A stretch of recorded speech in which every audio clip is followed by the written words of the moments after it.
Hello and welcome to Sick Business Module number 4.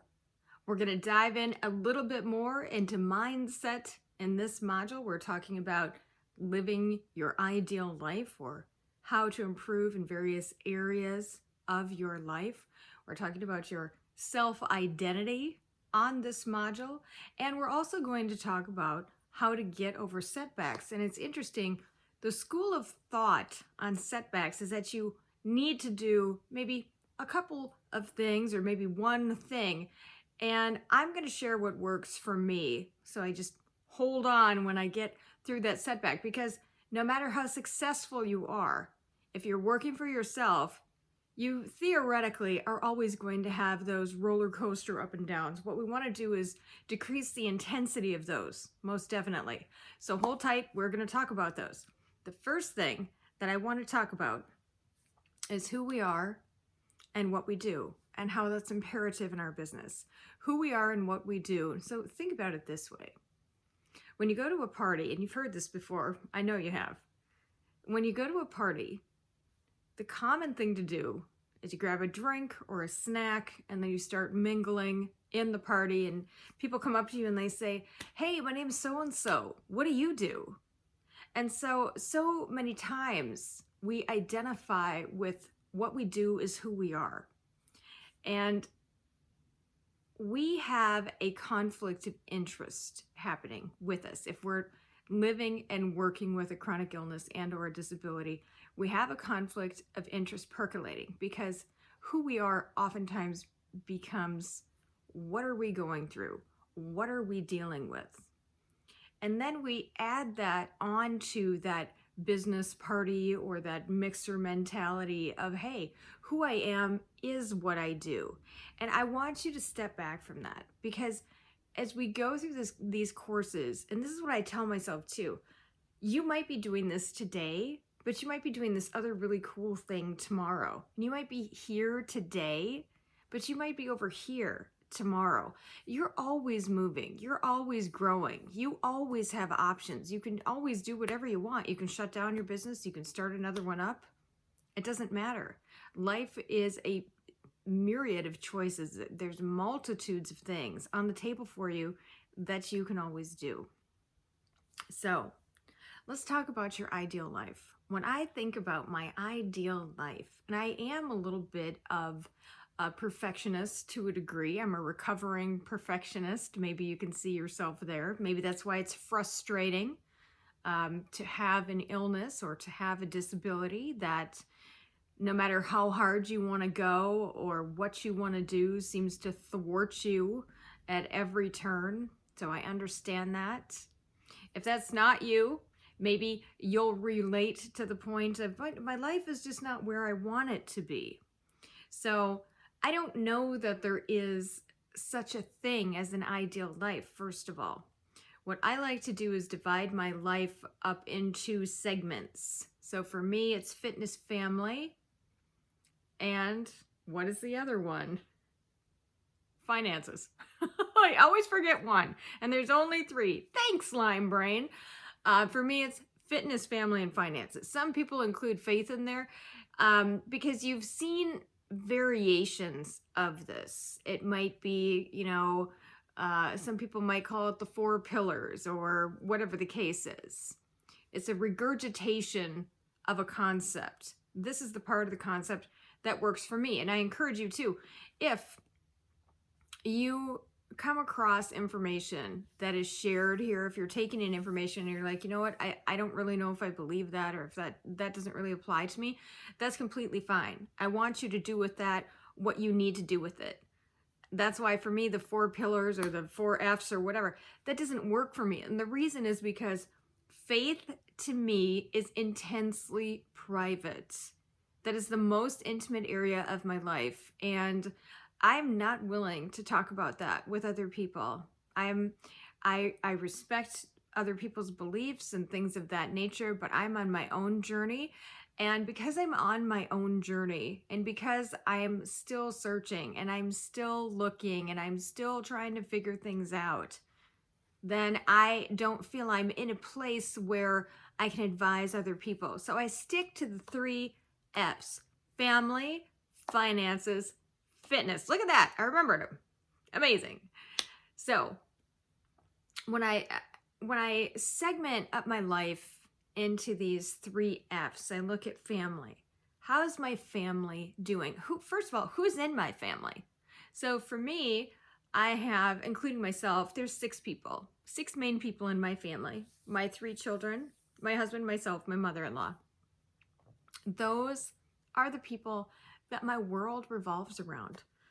So when I think about family and I think about, is everybody getting taken care of? Is everybody getting attention? Does everybody feel loved?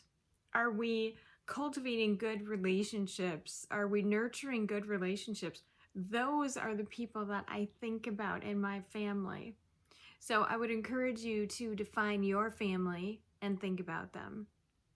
And think about what they need and think about what you can do to improve relationships and things of that nature. I don't include people in my blood family or friend family or business family or whatever who are not good for me. And we're going to talk about the importance of doing that. We're going to talk about the importance of safeguarding your energy from people that I consider to be energy vampires, or there are people who maybe aren't even aware of the type of person that they are. You know them. You'll be around them and you'll come out of interactions with them and you'll just be so exhausted. They're not good for you, especially if you're chronically ill or you have a disability. You have to safeguard your energy. You have to safeguard what's good for you. So now let's talk about fitness. When I talk about fitness, I'm looking at 2 kind of subcategories. One is nutrition and the other is physicality, physical movement, what kind of shape am I in, that type of a thing. I am not advocating that you go to the gym at all. I am not advocating that you stop eating cheesecake. I am not advocating that you give up coffee, cheese, chocolate, gluten, whatever. I'm not advocating that. What I'm advocating is that you strive for moderation in that area. So we can always improve that area of life. I know I can. I can stop eating Pringles any day. That'd be a good thing to do, right? But maybe I can have some of those. Maybe I'm just not eating as much, or maybe I'm not eating as my ratio of junky food to healthier food for me is, I'm making better choices. So we're striving in those areas to feel good. In terms of fitness, I have a really hard time. In my last house that we had, it was this old farmhouse, and it just really wasn't conducive to moving around a lot. It had very narrow hallways and very steep stairways and things of that nature. And I was kind of afraid. And so I kind of stayed stuck on one floor usually. Like I would pick the floor and then I would work there and do everything there. And it was usually the floor with the kitchen. But since moving, we have a better layout of a home. And so I'm moving around more. So moving around more means that now I can go out and do other things more. So before we would go shopping and it would be very difficult for me. I would have to stop. I would have to take a wheelchair.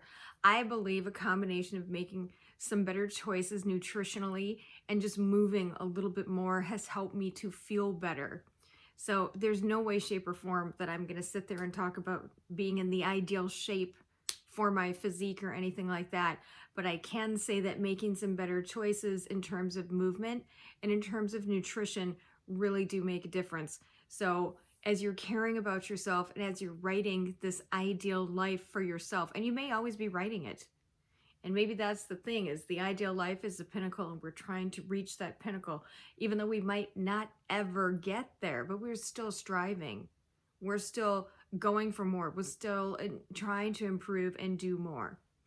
In terms of finances, I think this is a situation where many, many people are going to continue to work on their finances. Finances are super important in your business, and here's why. Because If you think about a lottery winner, okay, let's start there. Lottery winners get a windfall of money. If they have done nothing to learn how to manage that money, they are going to fall into their old habits and what makes them comfortable. And I bet you can relate with this. If you receive a larger than ordinary check, for example, it's not comfortable. It feels weird. You don't know how to manage that sort of money. You're making excuses to spend it so that you can simply feel comfortable again. Some people call this upper limits. Some people call this getting out of the comfort zone. There's a multitude of things that it's called, but however you identify with it, as you're running your business, as you're planning for success, you also need to plan for when larger amounts of money come in, what you're going to do with it, okay? It needs to be constructive. And like everything, and I'm going to talk to you about this, like I'm striving in moderation here. I want you to strive in moderation as you're pushing toward improving your overall life, and especially in those 3 areas. So that's what we're going to talk about. In terms of striving for that ideal life, in those 3 areas, I break up what I am doing into long-term and short-term goals.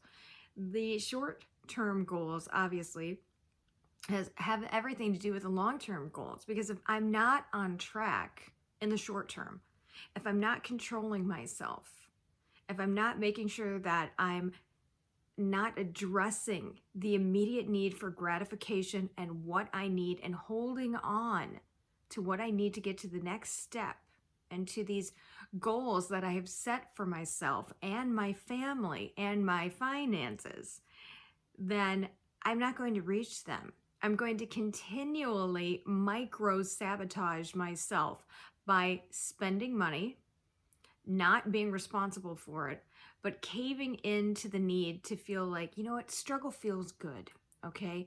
Because I know struggle. I grew up with struggle. Personally, I grew up in a very urban area of St. Paul, and it was a very low income area.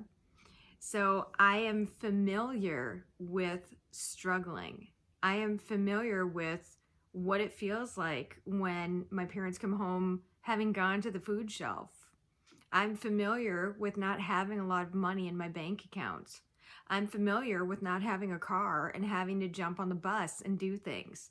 Those were areas of familiarity for me that I had to break out of and say, you're going to have to change what you're doing if you want a different life.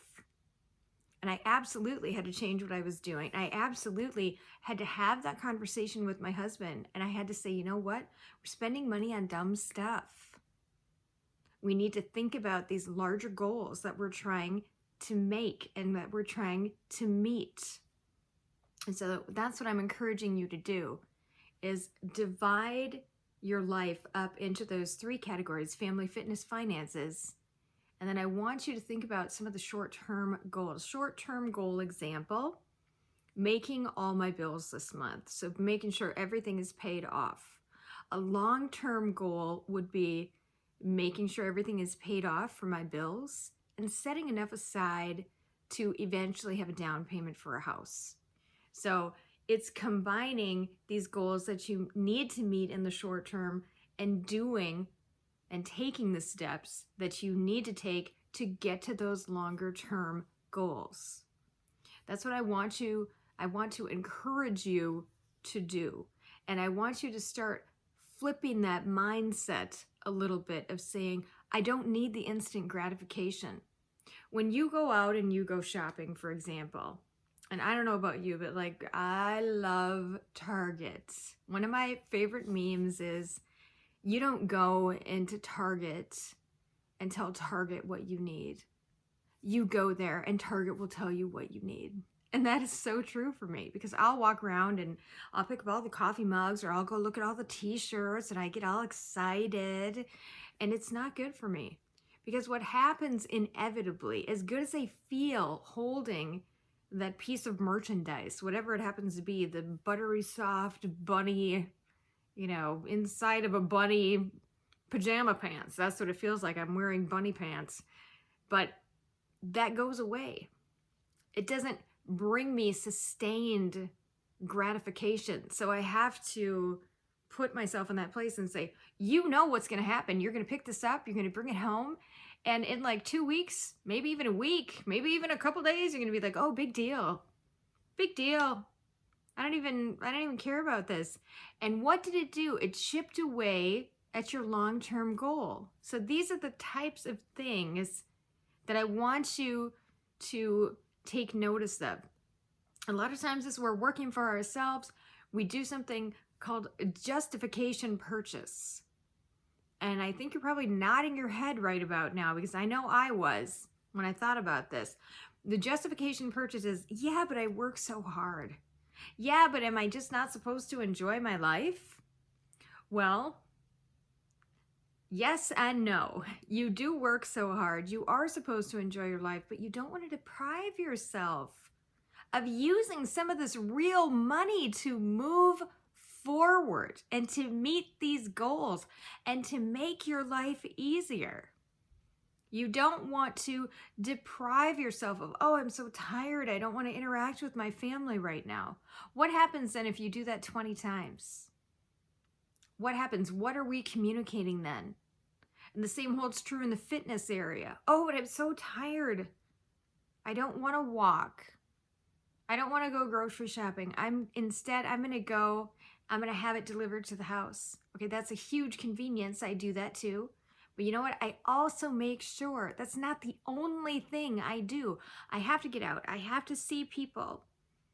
I have to interact in the world. These are important things to continue to do when you don't want to. And especially when you have a chronic illness and or a disability, you're tired, man. I get it. Right before I was recording this module, I was all ready to go. Had my face on because I don't want to scare small children. And you know what? I took a nap because I was tired. And I knew I couldn't bring the level of energy needed, but I was going to come back and revisit it. That's what I encourage you to do. Push yourself a little bit.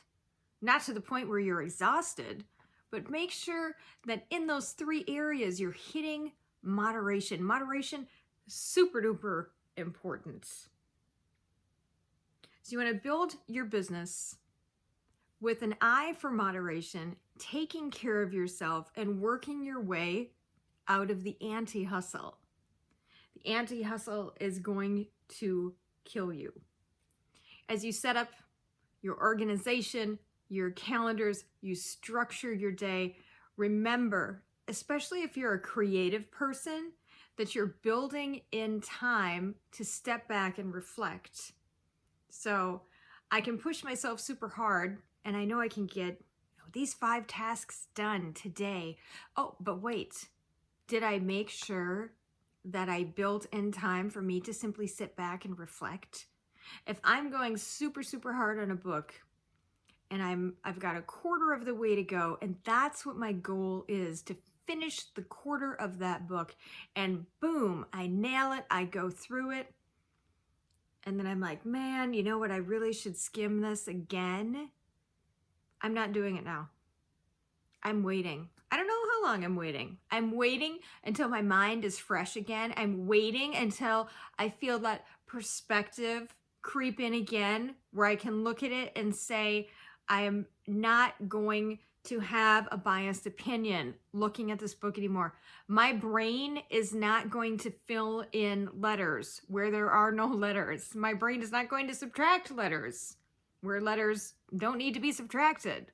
So it's important to do that. And I'm trying to hit this from a multifaceted approach so that your business is sustainable, your life is sustainable, it's lived in moderation, it's lived on your terms, it's lived with the tools that you're using to implement, to reduce the ups and downs in your business, but also the ups and downs in your life. I don't want you going so hard at that at the hustle mentality and feeling like you're being swept away, or that peer pressure to give, and just dig deeper, man, just dig deeper.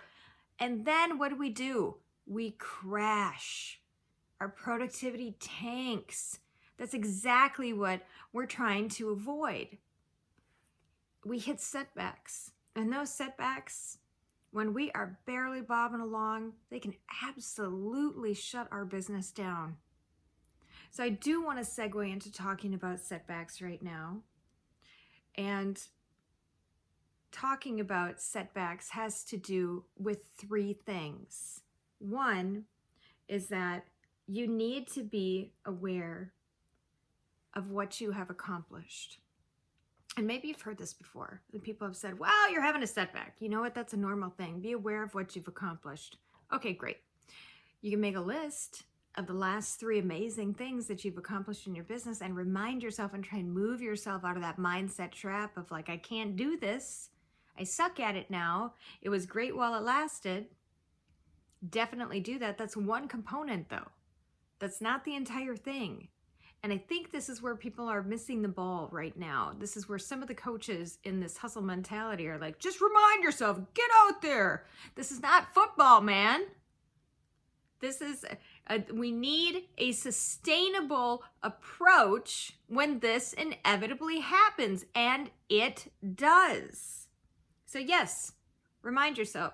2, you're going to be working proactively so that you are reducing the impact of that setback. Remember that pipeline that we talked about. This is why you're doing these things every day. This is why you're networking every day. This is why you're discovering new opportunities every day, is because the day will come when there's a setback. And that setback might last for 3 days. It might last for a week. It might last for 3 weeks. So what have you been doing to make sure that this area is taken care of, to make sure that you do still have money coming in? If you don't have money coming in, it's coming shortly because you've planned on it, because you've confirmed, because you've worked on relationships with prospects and with new clients. That's the way to overcome a setback. The other way to overcome a setback is to very quickly, you should be able to pull to the front of your mind, what product of mine is going out the door quickly? It's priced well. I know it's priced well because it sells well. And I can sell it very quickly and it will help me over the hump. That's the product or service that you need to focus on when you're in a setback. And a setback happens when maybe you're sending out some contracts and you're waiting for people to get back to you, and they're kind of start dancing around the price and they start asking questions that you know you've discussed with them, and so they're just kind of buying time because they don't want to let you know that, hey, I don't have the money, or I don't want to do this, or whatever. So they use different reasons, and the setback begins.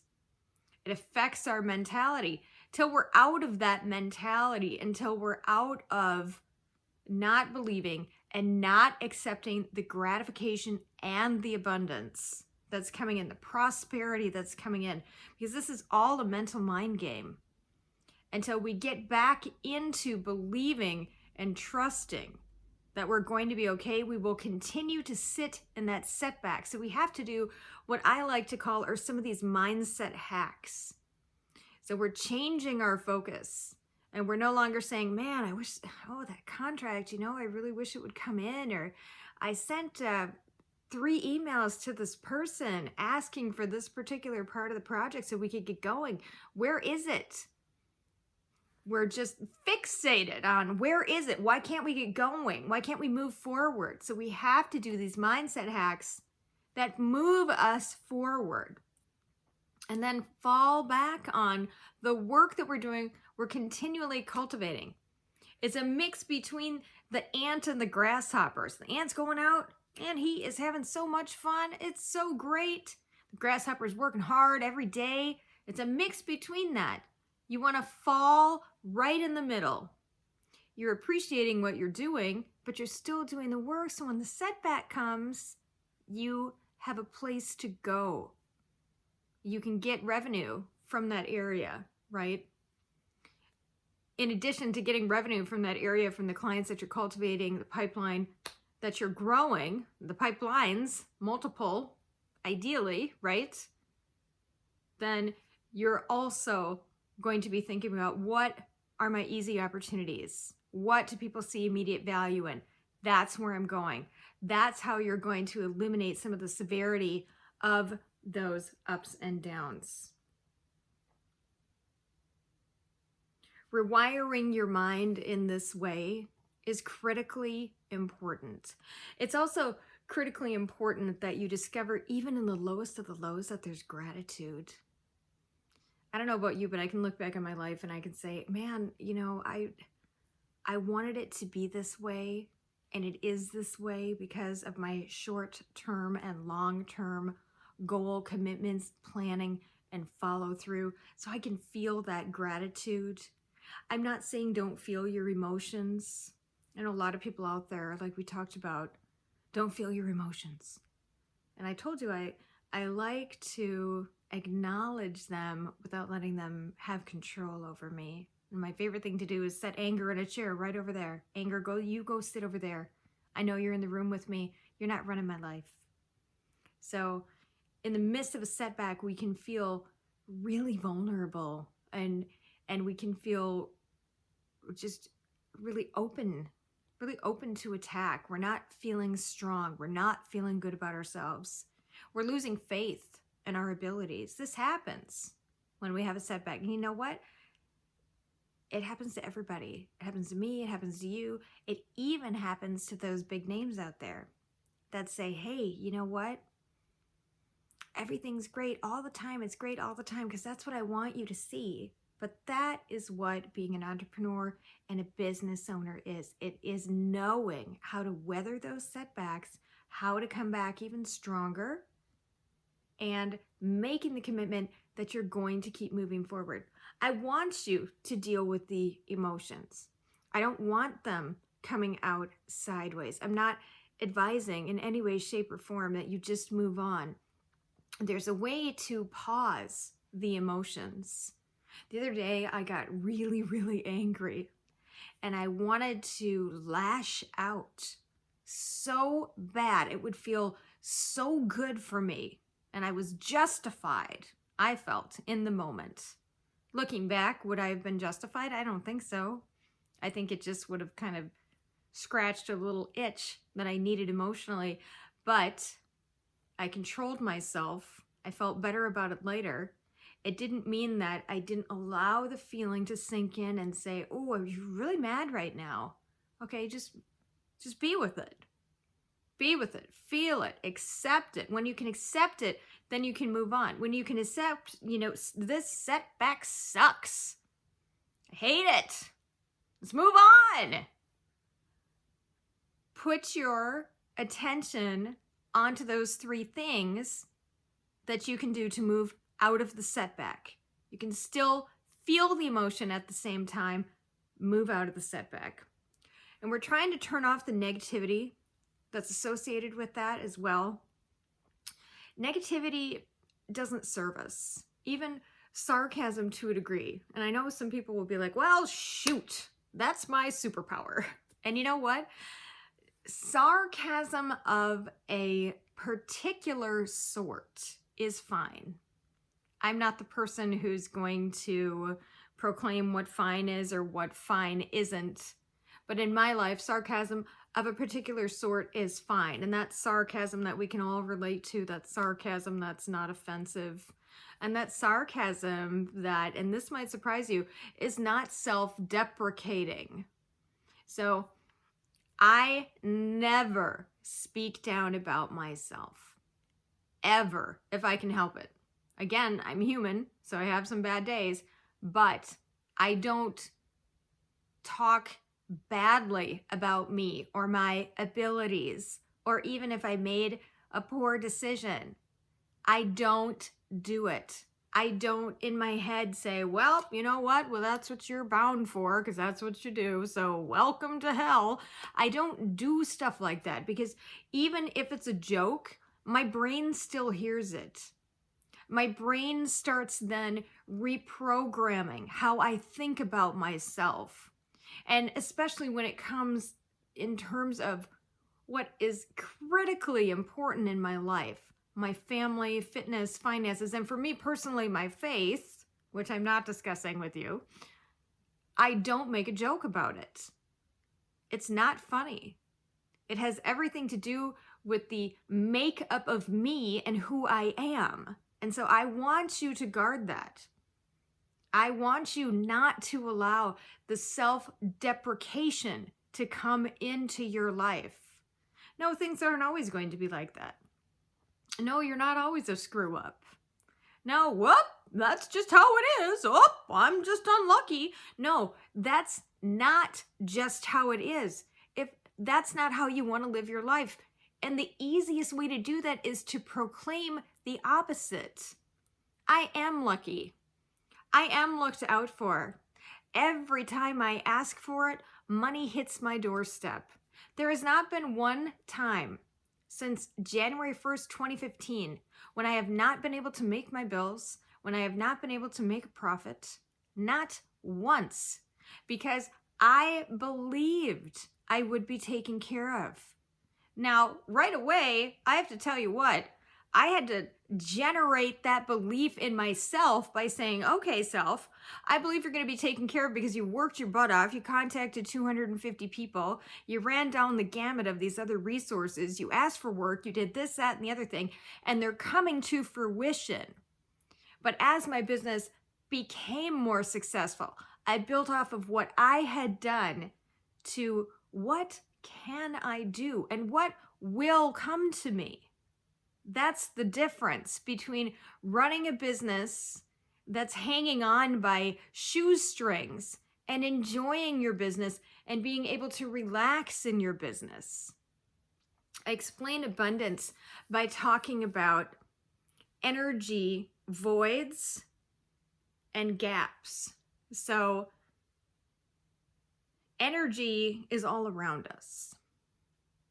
Abundance holds energy. Intention holds energy. If I say, I intend to do this, I want this, I'm getting very specific. Okay, universe, you know what?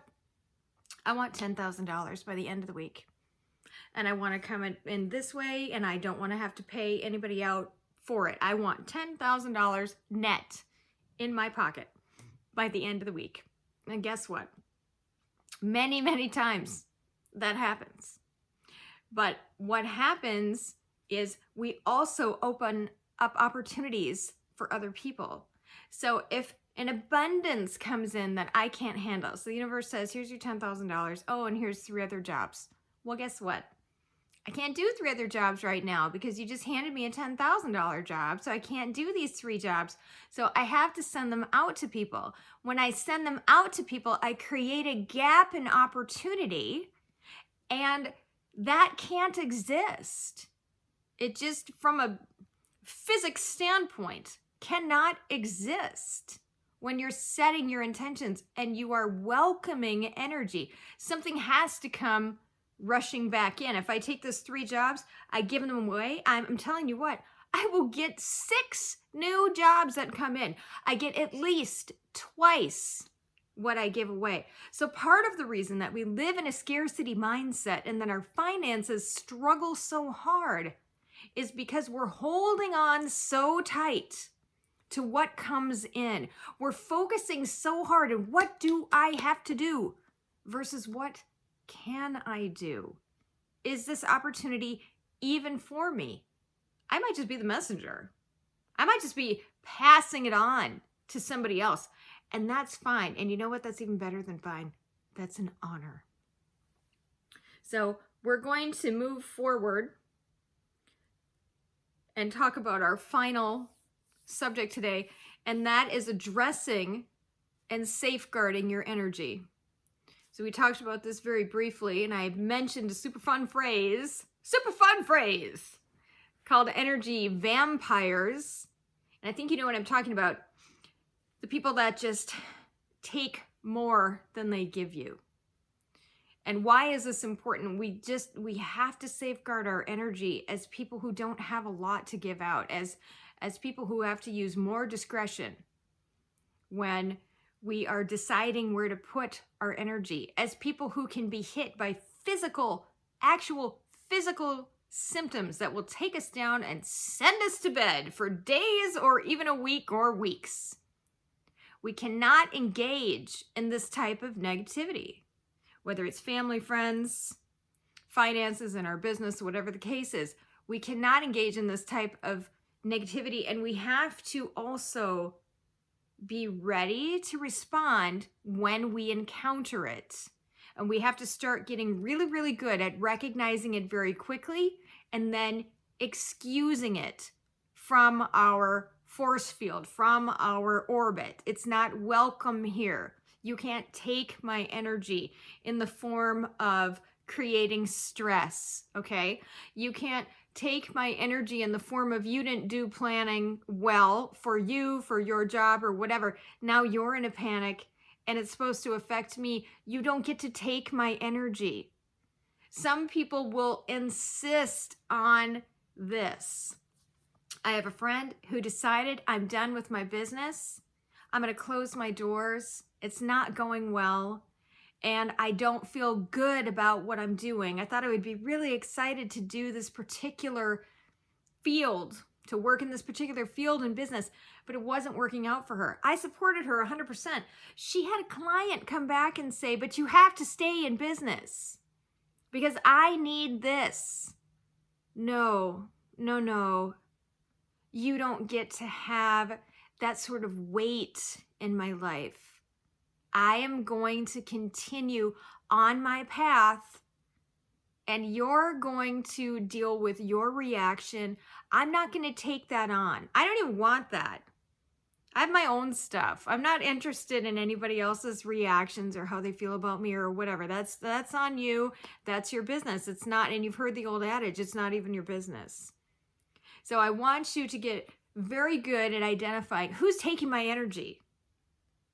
And if you can recognize it, but you're not doing anything about it, then it turns into, why are you allowing that?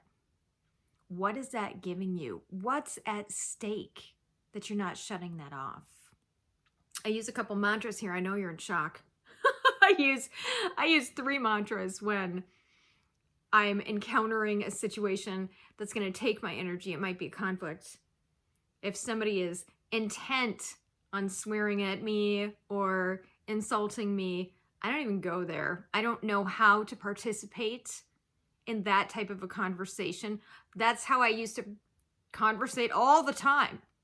And I don't do it anymore because it's so damaging for both people, for the person on the receiving end and then for myself as well, because I didn't feel good about me.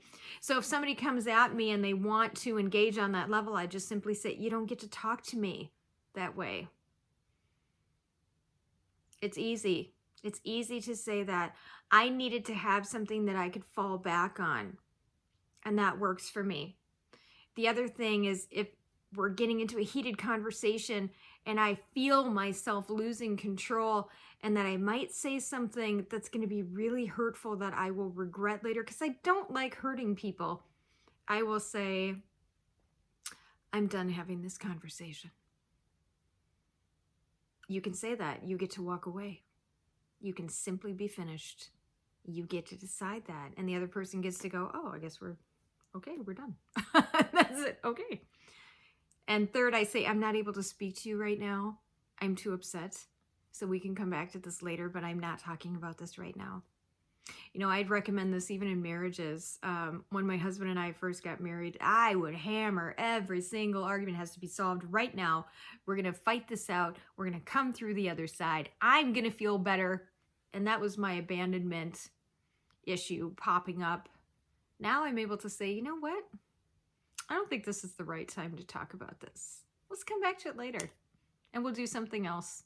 The point is, come back to it later. Give yourself time to decompress. Give yourself time to do other things. It doesn't even have to be related to this particular situation. We talked about a lot. So far, this has been the longest module. I think it's one of the most important. I know I always say that, but I get so deeply vested into these areas, especially as it pertains to mindset. This is the critical mass that changed my life. Before this, It was always, things aren't going to turn out. I can't figure this out. I don't have the resources. I caved in to every emotion. I didn't even try and control myself. Now that I'm using these methods, my life is markedly better in many, many areas, and definitely in the 3 areas that we talked about. I want you to experience that as well. I know you can. All I can do is share what worked for me. Your homework for this module is I want you to write down your short-term and long-term goals. How do they integrate together? How is that going to help you in your 3 areas? Family, fitness, finances. Look at that. I remembered it.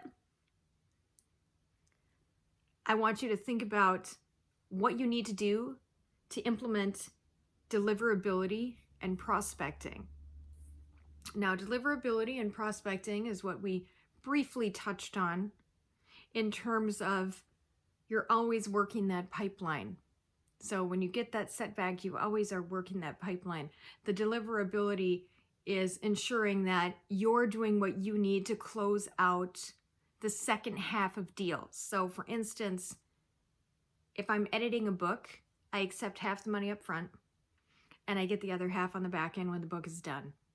What do I need to do on this second half on the back end so I can get paid? So we're always working those 2 areas, deliverability and prospecting. Take a look at your business as it pertains to your finances and record what deals are in the deliverability phase. What do you need to do to get that money in the door? And what deals are in the prospecting phase, and how can you move those forward? So you want to make sure that you do those things as it pertains to the one section of your life, finances.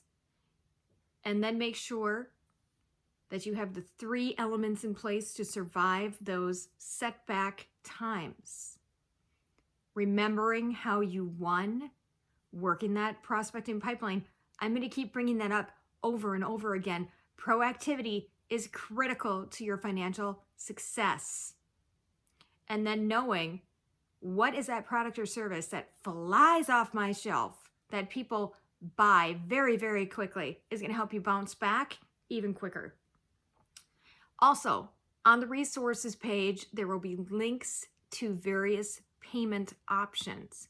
Maybe at this point you only have set up one way to get paid. This is one of those obstacles that we want to remove from people's way as they're working to do business with you, and particularly when they're in the mood to do business with you. When they say like, yep, let's get going. I'm ready. I'm excited. Send me the paperwork. You want to have everything in place that they need. Remove any of those obstacles. Sign the contract, 2 clicks on your phone, and here's various ways to pay me so that it's very simple for you. The other thing is that underscores your professionalism. So you're reinforcing the trust that they're doing business with you in the first place. So on the resources page, we're going to have links to various payment options, PayPal, Venmo, how to send a bank wire. Zelle is another one. It used to just be available through banks and now has this application where no matter what bank you're banking with, you can talk to each other and send money. And Stripe is another one. So I want to send you those. I want you to access those and research those and figure out how you can get accounts set up for those. If you don't know how to do those, then ask somebody to do that. This is when you're going to also examine, do I have more time resources? Do I have more energy resources to get these things in place? And remember, this sets you up for success for when you're moving a deal forward. That's how critical they are. That's how important they are. And that, my friends, concludes module number 4. We talked a lot about mindset. We'll be moving right on ahead to module number 5 before you know it. And I'll see you in just a few minutes. Thanks so much.